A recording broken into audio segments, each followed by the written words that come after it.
Thank you. Good morning. My talks, as always, are on talks.php.net, FOOP 15 for this one. Twitter @Rasmus. Hold on.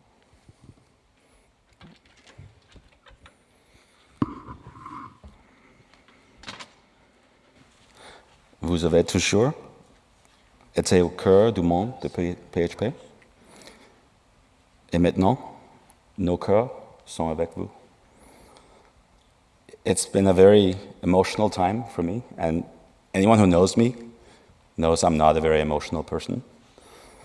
But it's been a special time for PHP, and I'm very, very happy to be in Paris for this special time for us and for you.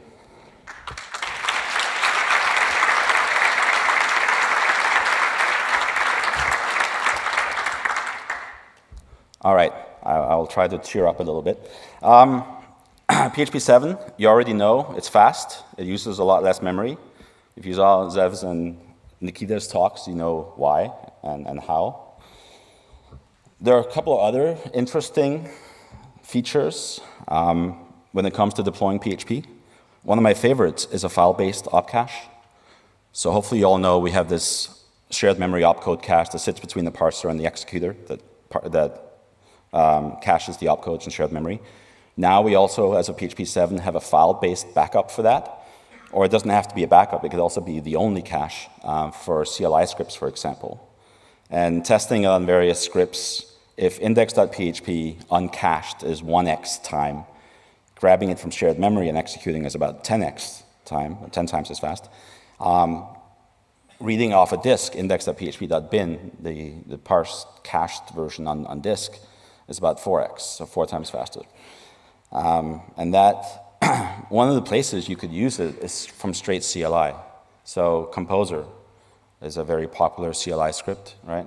And if you turn on the file-based opcache, which you can do in your PHP CLI.ini, so you just have it for CLI, then you can see here, in about the first time you run it, when it has to cache, it takes about 40 milliseconds to run, and then subsequent runs are 19 milliseconds.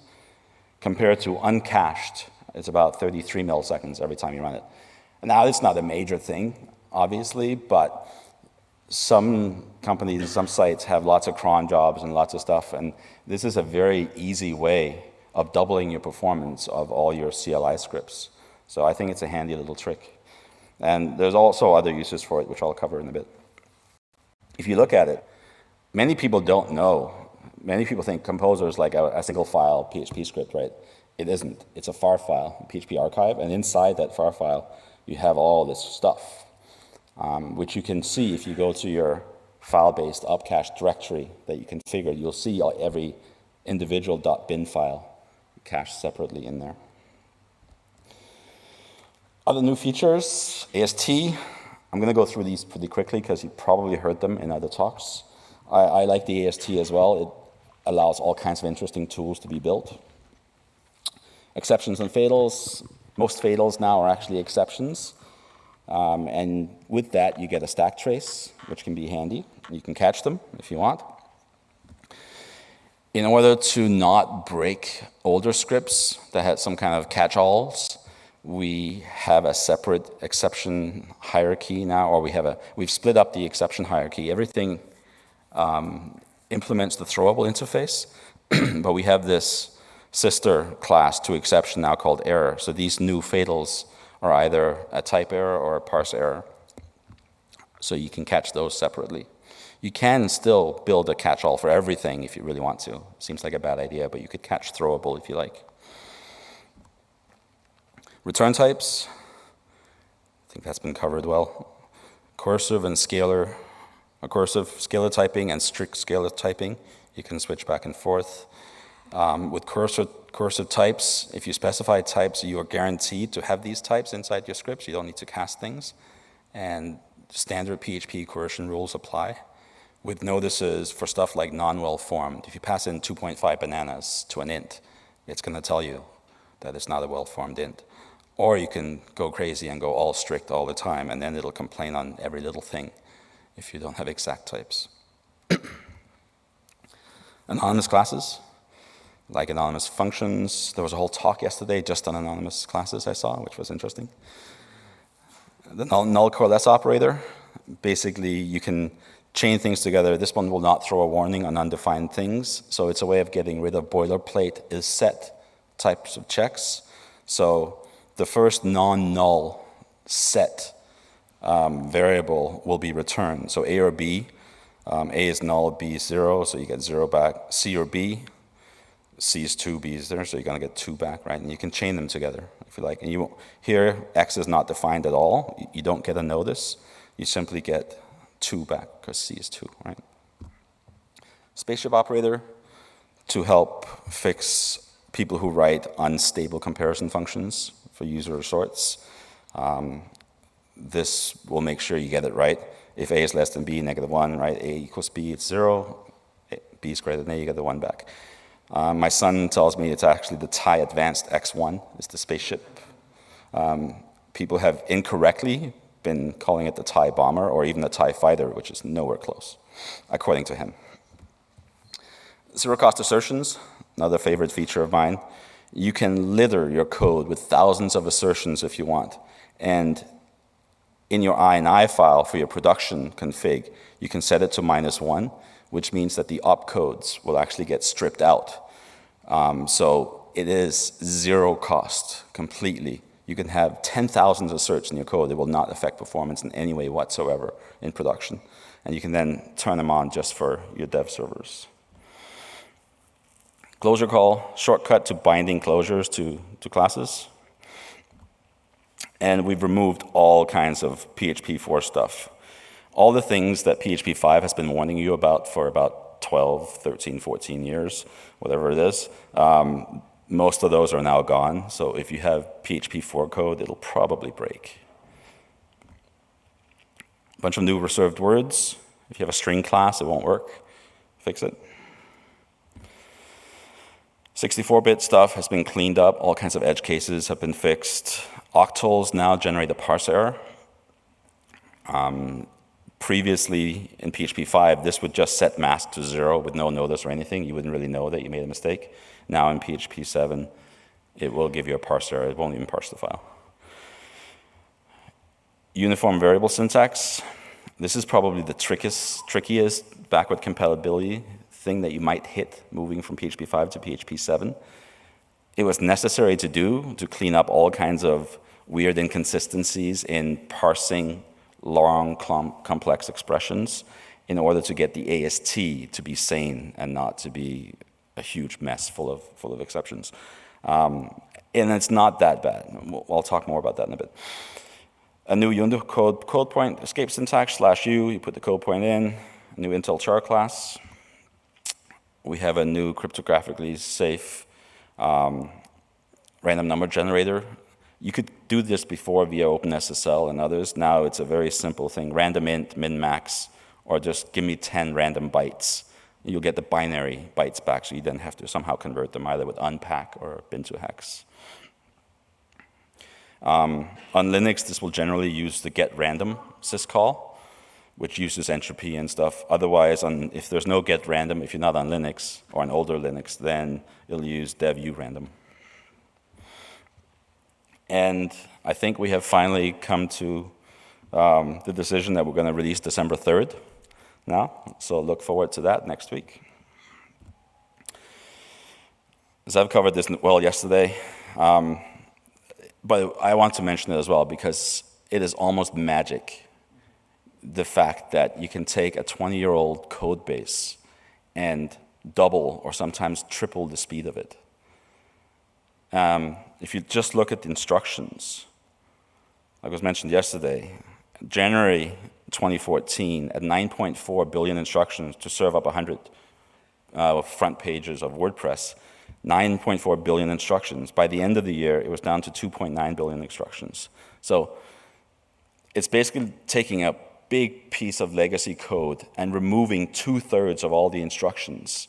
So you only have 1 out of 3 lines left, essentially, without breaking anything. That is not an easy task. And these 3 guys, Dimitri, Chen, and Nikita, have done an absolutely amazing job on that. Very, very close to magic as far as I'm concerned. I did not think that could be done. I think they were a little bit surprised as well. I find it super amazing. Thanks to those guys. This was covered pretty well of how, in Nikita's talk, of how it was actually done by shrinking lots of the different structs and adding a whole bunch of optimizations. I especially like the immutable array optimization, right? In my own little tests, this program here that does 100,000 arrays. So I'm appending this array inside. So we have a set of nested arrays. In PHP 5, that takes 109 megabytes. PHP 7, with opcache turned off, it takes 42 megabytes. Then you turn on opcache, and it can store these immutable arrays. It just stores it once, basically, and then refers to it. Then we're down to 6 megs. So we went from 109 megabytes of memory down to 6 for exactly the same code. Essentially, it doesn't use memory anymore to do this, right? Which is pretty amazing. And we'll look at the real-world effects of that in a bit, and all kinds of other optimizations to get to where we are. Another somewhat tricky one is we now support huge pages, and this is something you have to specifically configure on your servers if you want it to do this. You have to build PHP with huge page support, but then you also have to configure your server. This is not using THP, which is transparent huge pages. This is explicit huge pages in that you configure your server to say, I want this many huge pages, and then you tell opcache to go and use them. And you will see, once you start up PHP, you will see that it will serve a bunch of your huge pages. This is how you know that it's working. If you don't see that, then you mess something up along the way. And you'll get, depending on conditions, you'll get 2, 3, 4% speed up by doing this. More speed ups. I still think we can get more out of this, because it's just the base of PHP that has been made super, super fast. We still have the opportunity to add a JIT for hotspots. I think we have to resurrect Dimitri's JIT and see what it can do on hotspots and how we can maybe massage it a little bit. But I think the combination of the two, I think, can be interesting. But that's for the next couple of years to play with. Anyway, so what does this all do to the real world? What does this do to your applications? Please don't trust my benchmarks. Do your own. Benchmark your own code. Other people's benchmarks are close to useless, but these are mine. I'm going to show you them anyway. All the specs for these benchmarks are here. You can try to recreate them. All the configurations, you can go through those. So first, Drupal 8, which was just released, runs really, really well on PHP 7. You can see versus PHP 5, PHP 6, and HHVM 3.10. It's pretty much a dead heat between HHVM and PHP 7 on this particular one. This is on 20 concurrent requests. If you drop down to 10 concurrent requests, PHP 7 does a little bit better than HHVM in that case. If you go up to 40 concurrent requests, the picture looks pretty much the same. On the latency side, at 10 and 20, on latency, lower is obviously better, right? So we have PHP 5 at 7.5 milliseconds latency and 14.7 at 20 requests, right? So we've dropped quite a bit on it. It's not going to be dropped in half on this one, but it's still significant. WordPress. WordPress is everyone's favorite guinea pig, so it always looks very impressive because this is what we're benchmarking against. So here we have PHP 7 on WordPress. HHVM is slightly faster, which is a bit annoying, actually. So I had a look at what FDO would do to WordPress. FDO is feedback-directed optimization. I think it was Nikita that mentioned that yesterday. Someone mentioned it yesterday. But this is how you actually do it. So you can go into PHP, make clean, and then build a profiling binary by doing profgen, make profgen. Then you can run it through PHP CGI -T, which repeats the request however many times you want. So here I'm just hitting the front page of WordPress 1,000 times. Then I go back to my PHP source directory, prof clean, and prof use.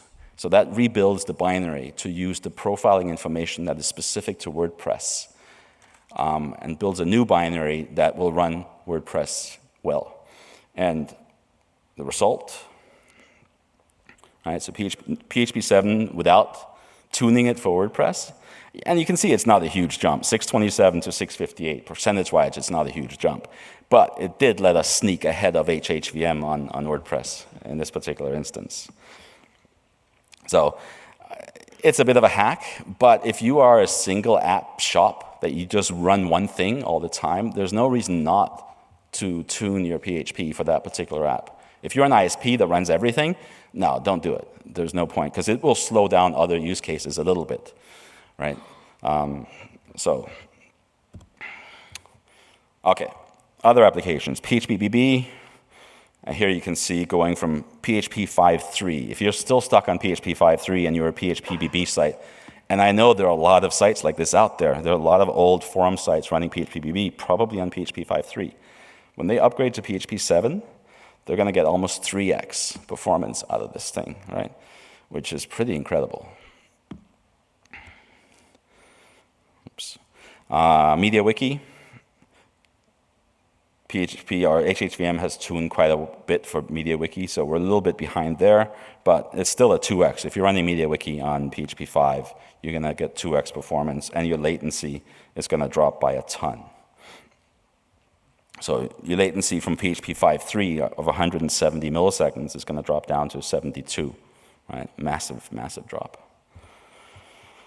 Open-Cart, here we can't do much because it spends all its time in the database.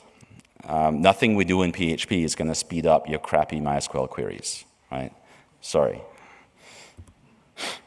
Wardrobe, I picked this one because it's a standard Laravel application. So if you have modern PHP standards and you're using Laravel, Symfony, things like that, this is what you can expect out of PHP 7. More than double performance over PHP 5.6 even. Geeklog, another random blogging platform I downloaded. Here, we're not getting 2x out of it. It might be spending a bit more time in the database than other things. Magento 2, also, was it just released or it's about to be released? I don't remember. But Magento 2 under PHP 7 runs really, really well. HHVM is struggling a bit on Magento 2 for some reason. Don't know why. Track, it's a bug tracking application. Again, runs super, super well under PHP 7. Cache, it's a status for like if your site's down, you can run a cache page on an AWS instance, and that can be your status application. This runs extremely well too, more than double performance. Moodle, it's an educational management thing that manages, like my son's school uses it to manage classes and homework and stuff, more than double performance. Zen-Cart, another shopping application that spends a lot of time in the database. And here you can see PHP 5, even though we made big, big improvements between PHP 5.3 and 5.4, it made no difference on Zen-Cart. Again, because it's spending a lot of time in the database. We did finally move the needle in PHP 7, nowhere close to double, but I think by reducing memory usage by a lot, all these SQL queries that are probably bringing back huge chunks of stuff, we could now fit these into arrays that take less memory, and we can move that around faster. So I think that's where we finally got the boost from it, even though it was very stubborn across those other versions. And actually measuring real-world memory use, I mean, you can do a get memory usage inside PHP and get some idea of your PHP script, but what you really care about is how much actual memory does it take away from your system. How many concurrent PHP FPM processes or Apache processes can you run with PHP 7? And can you now, when you upgrade to PHP 7, can you now increase the concurrency? Can you go from 50 concurrent requests to 100? Can you essentially like turn off half your servers in your data center? And to measure that, you need to look at, you can use tools like PS, but it doesn't really tell you much because RSS is confusing. Virtual size is confusing because it includes all the shared pages as well, and each one does not take this much memory. It doesn't take this much memory, so it's really hard to reason about memory usage in Linux because so much of it is shared among multiple processes. I find the best tool to measure it is SMEM. SMEM has this idea of proportional set size, and it distributes proportionally the shared pages across all the processes that are sharing them. So the PSS column here, to me, is the best estimation of what one PHP FPM process is using. So here it's 621, and I have 10 of them running, so it's about 6.1 megabytes to run 10 FPM processes. If I increase that to 20, the shared pages would be spread a little bit more, so the memory usage would go down a little bit. So the incremental use goes down the more processes you run, but this is a good indication of how much memory each one uses, because this is way over and this is way under. So this is what I'm graphing on the next couple of pages. This is without any load. When I then start serving Drupal 8 pages off of it, it jumps up to 12.9 megabytes.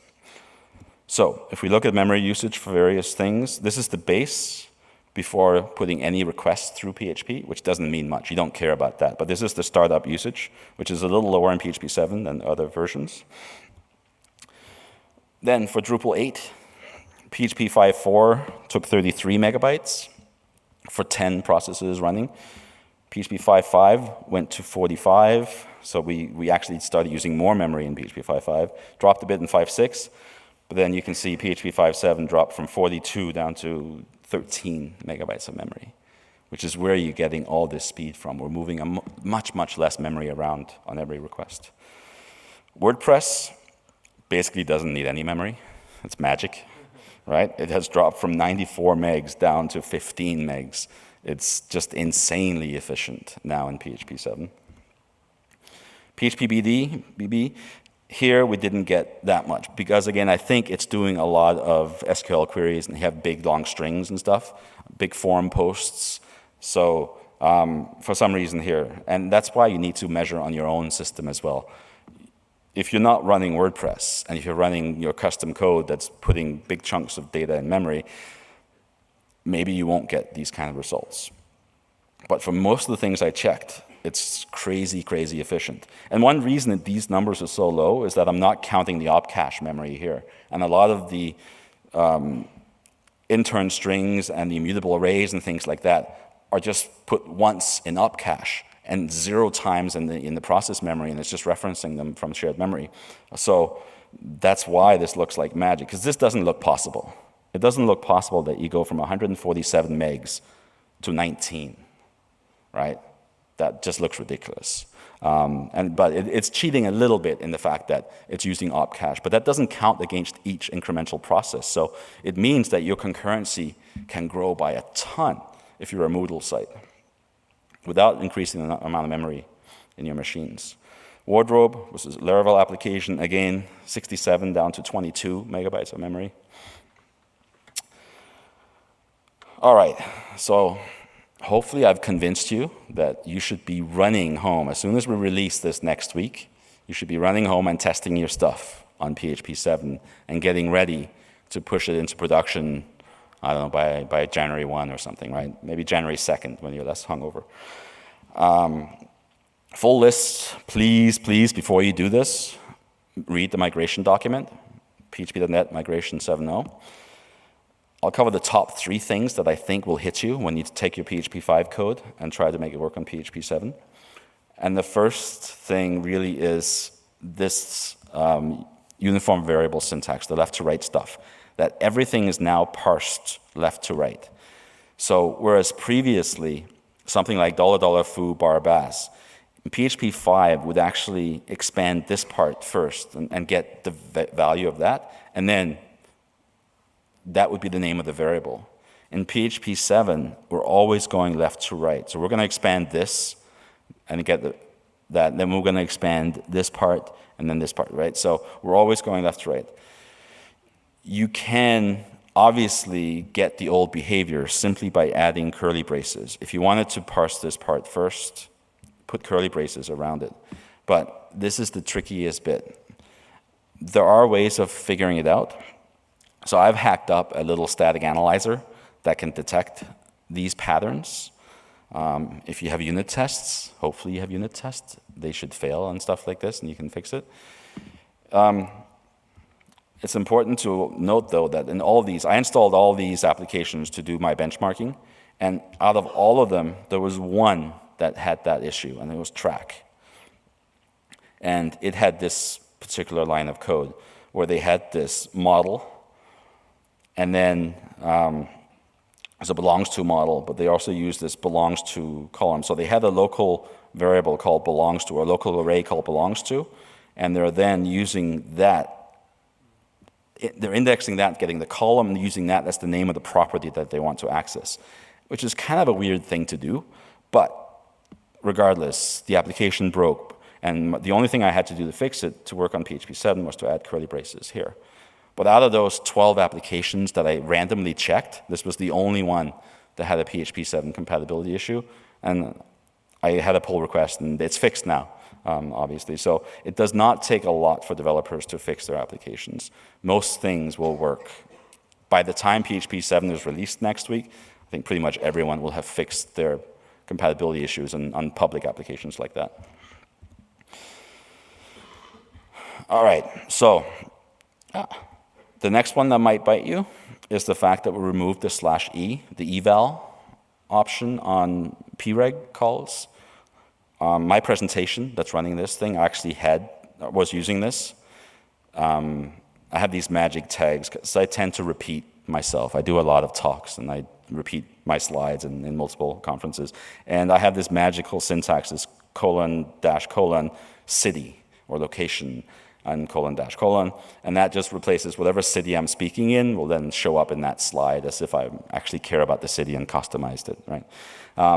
And this was very cool and nice to do. This pres /1 just grabs it, the name of the city out of this object.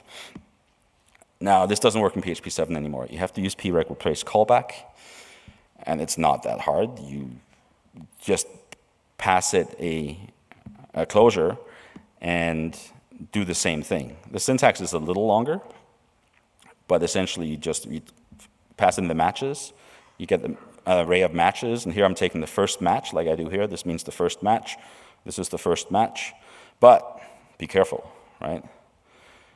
Because of the left to right syntax, you want to make sure that you actually, this is the name of the match. This is the name of the property that I want out of this object, so you have to put curly braces around it, which I didn't do initially, so I messed it up. But my static analyzer caught it for me, which I'll show you in a second. And the last one that might hit you, and this one is actually, this isn't really a problem. This is fixing a bug in your code.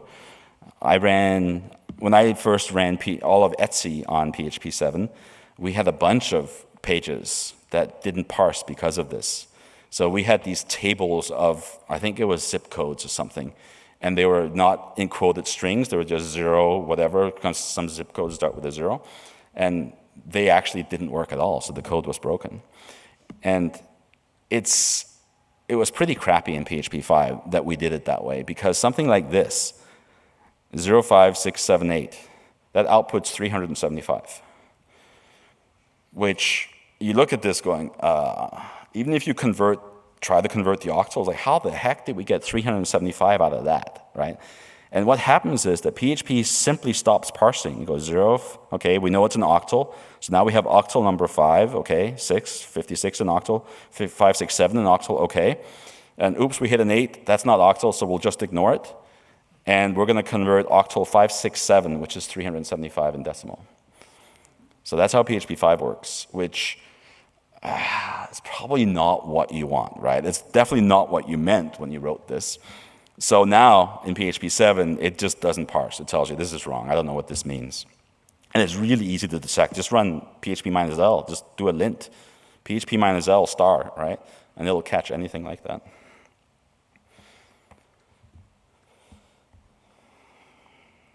All right. So, static analysis. This is my hack for static analysis. You can find it on GitHub called fan. It's in the middle of a full rewrite at the moment. It works fine, the one you can grab there, but in a couple of weeks, there should be a new version that's completely rewritten that is less Rasmus code and more sort of modern PHP. Anyone who's read my code knows what I mean with Rasmus code. I'm a terrible programmer, which doesn't actually matter if you just program the right things at the right time, as you can tell. All right, so fan can do these things. A bunch of different flags on it. One of them -b checks for potential PHP 5 to PHP 7 BC issues. So it looks for those patterns of left to right things that will not work the same in PHP 7. Once you've converted everything over, then you don't run the -b flag anymore, because it would still trigger on them and say this might not work the same. But if you know it's PHP 5 code, run -b on your stuff, and it'll try to find places where you might have issues.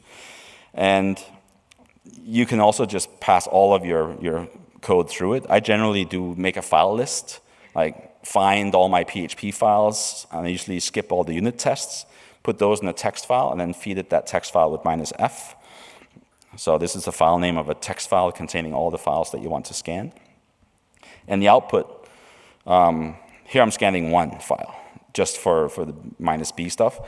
And it came back and said compat error. So this was in my presentation. And it came back and said, oops, this is probably not going to work. Right? And saying this is not PHP 7 compatible, and it found that mistake that I had made.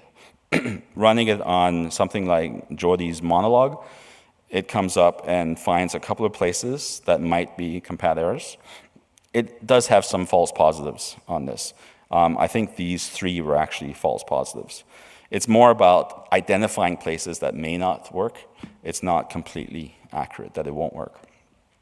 And then it has other things. Jordi has a bunch of PHP doc types defined in his code that doesn't match the actual code. If Jordi's in the room, you should fix it. He's probably not, he's probably sleeping. But anyway, this is the type of output that you can expect from it, basically going through and finding places where the types don't match. And it'll both look at PHP doc style types and PHP 7 types once you've added those, and make sure that the types match what you're doing. If you're returning the wrong type, of course PHP 7 will give you an error at runtime, but having static analysis that can scan all your code and find these before you might hit this problem in production is nice. This is a bit of a hack, this fan. I'll be the first to admit that. Even with the rewrite, it's a bit of a hack. But I wanted a proof of concept to see how hard is it to use this new AST feature in PHP 7 to write a static analyzer. And it's not hard at all, because that job of writing a perfect AST is the first 3 months of writing a static analysis tool for PHP. That's now been erased, and you can just start on the fun stuff, which is walking the tree and doing interesting things with the abstract tree. So if you're interested in static analyzers, please write one for PHP. We need all the static analyzers we can get. All right, deploying it. This is something almost every company I have visited gets wrong. And it's not that hard. But for some reason, there's this mental block against deploying code correctly to production servers. So you want to make sure your stuff is atomic. You can't overwrite files in your document root. Your production document root that's serving files currently, you can't just start overwriting stuff in that directory. Even if you use rsync and each file is replaced atomically, there are interactions between files, so you can't just do that. You also can't just flip a symlink. Something like Capistrano, for example, will just flip the symlink even while requests are being served. So halfway through a request, your document root or your symlink changes and your document root changes, which means that if you're in a set of includes and you're running some code, and then suddenly that include file is from the new version that doesn't match the code that's already loaded, things will break on that request. Only for a fraction of a second, obviously, but you're still going to break a number of requests. And on busy sites, that could be hundreds of requests. And they could be in the middle of a checkout and paying with their Visa card and stuff, and poof, things blow up. That's just not how we do things anymore. So don't do that. Don't just use Capistrano. Don't just use your own thing that just copies stuff into the document root. It doesn't work. So you want to do it without restarting anything, without clearing any caches to avoid thundering herds. So you want to always reuse your caches. And there's just one little trick that you need to know that solves all your problems. So if you have a web server with a symlink, your document root is set to a symlink that points to A, and you then flip it to B. You're going to have requests that are currently underway. And at this point, you flip the symlink. So now the symlink points to B, and you start serving requests out of B, while requests on A are still running. So you have to be able to have two versions of your site running concurrently for this to work. And the way it works is that you just have to make sure that all requests that start on A, if it starts on A, it has to finish on A. If it starts on B, it has to finish on B, no matter how much you flip your symlink back and forth. And the simple trick to do that is just to set the document root to the target of the symlink in the web server before PHP starts. So PHP does not know about that symlink at all. The web server simply tells PHP, your document root is A, go. And even if in the middle of the request that symlink changes to B, those requests that are underway have no idea that new requests are going to get B as their document root, and they don't care. They're happily running on A at this point. With Nginx, this is trivial. They have that feature built in. You can set your document root to real path root, which will do the real path and figure out the target of the symlink at that point, and then set the document root to that. In Apache, there's no such feature, so I wrote a module called modRealDoc that does this. You can grab it off GitHub. Obviously, for this to work, you have to avoid hard coding full paths. You want to make everything relative to your document root.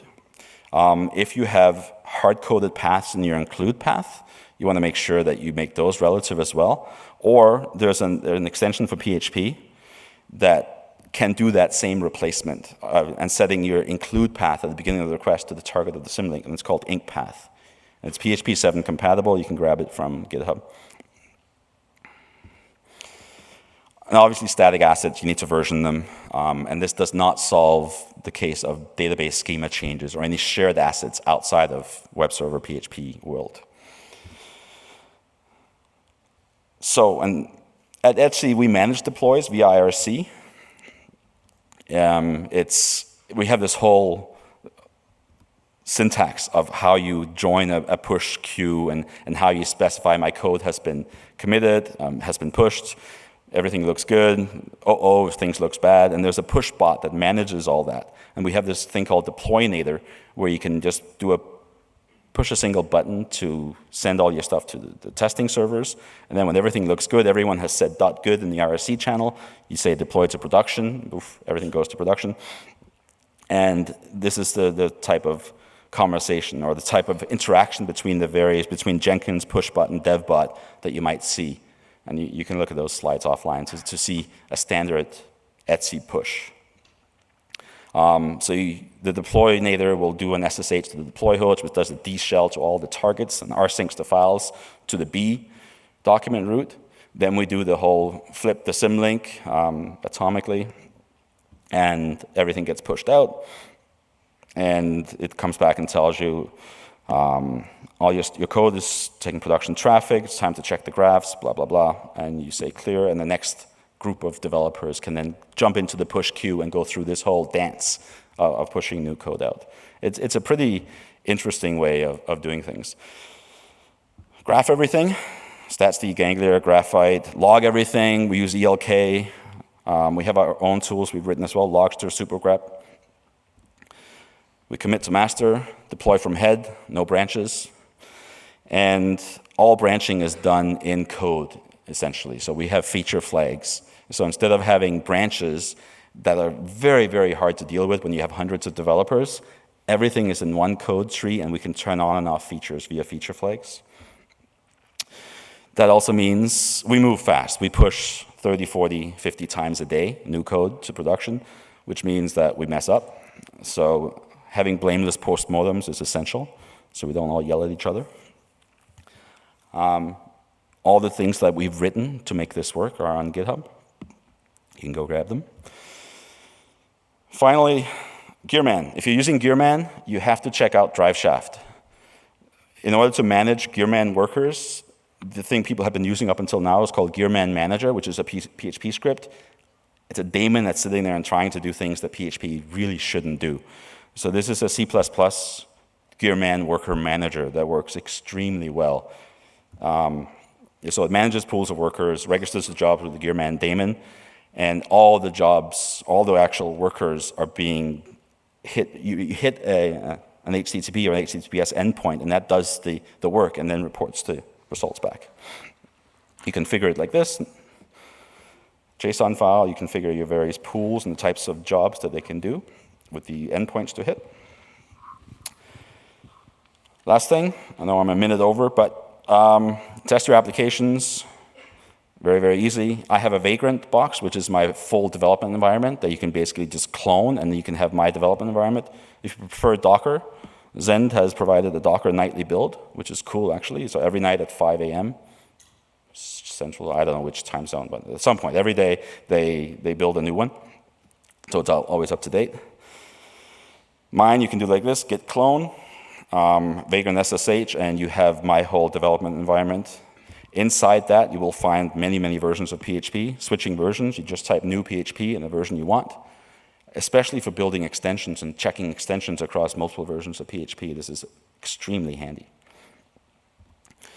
You can also rebuild PHP anytime. Make PHP 7, we'll grab the latest code and build it. Thank you very much.